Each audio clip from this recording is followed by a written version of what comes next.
Hello guys, so it's Mr. Kobe here from BTS Productions GH. Yeah, so I was just doing something and I thought of sharing with you. And this is something most producers or most music producers know about already.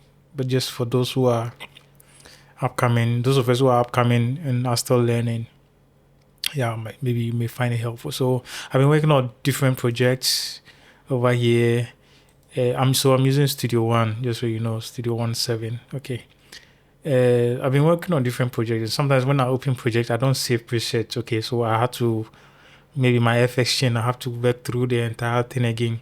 Well, it's actually so for every project. Whatever music you are doing varies. So you know the kind of processing you put on will differ from one music. But then when you have a template, it makes your workflow easier. You just get your template, you put them, you drop them in, and then you start tweaking to get your desired output as per the kind of effect you want on a particular project.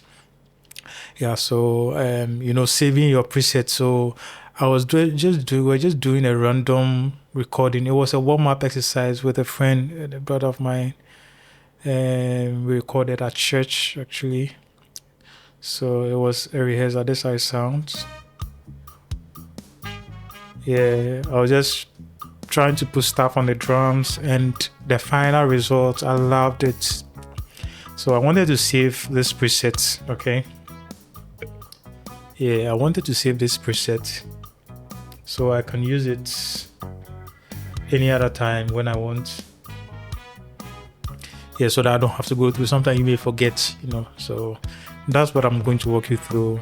So I think I have saved some already. So for my cake, so that the next time, if I want to record the same FX chain, the chain process, the processes on a particular track, you can do it. It makes work very easier.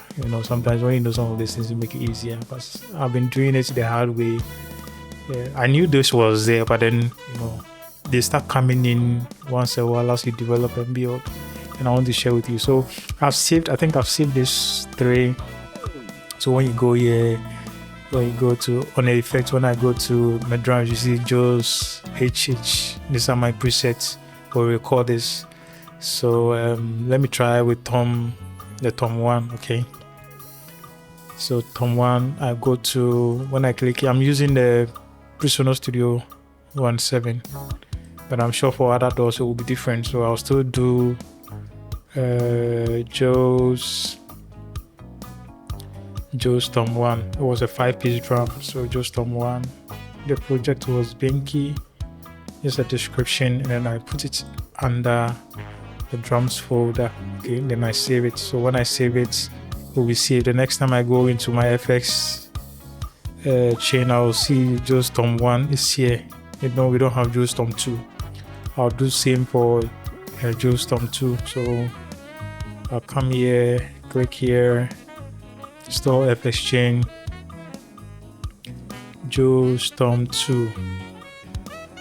Okay, I store references at Binky, so I know exactly where that FX chain came from. Joe's Tom 2. So when I go to my presets, you see Joe's Tom 2 over here. So save for it makes work easier. You get it. But then the FX, I can save them. The FX chain. So just rev. This is a way I can remember. It was in Biki projects.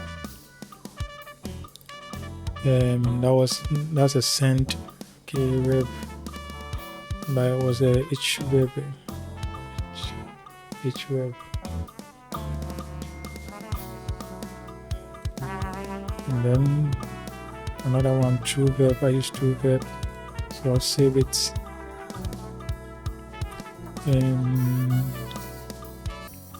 Okay, so it's saved. So now when you go to any other project, when you go to any other project, you can record just from here. I've not tried. So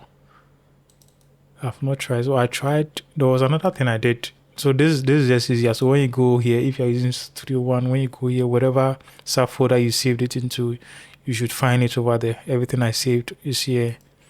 For the sends, that's the effects. They are all here. Joe's Rev, MCA delay. I've saved some previous ones. You can see them here. Yes. And then there was I created a folder pack for the entire thing, especially for the drums. Okay. So I dragged all of them into here. So when I try to create a different project and I just load them here, it's going to load the entire folder and then their individual channels, and it's going to have the processors on them already. So I used to have problems with this thing, especially like when I have to record or multi-track I have to start come and create individual channels, blah blah blah. It takes time. And then I just learned this thing, it's just improving, making my work faster. I just learned this thing. You just drop them, you go. I'm sure it even includes the routing. Let me check. Okay, so I'm not connected to a mixer yet, but I'm sure it will include the routing. I'll test that and come and confirm later. So it makes your work easy. So we just arm it and then there you go. We start recording. Okay. I'm coming up with more such tutorials on petty tapes, on getting your workflow faster. It helps. So thank you guys. Bye bye.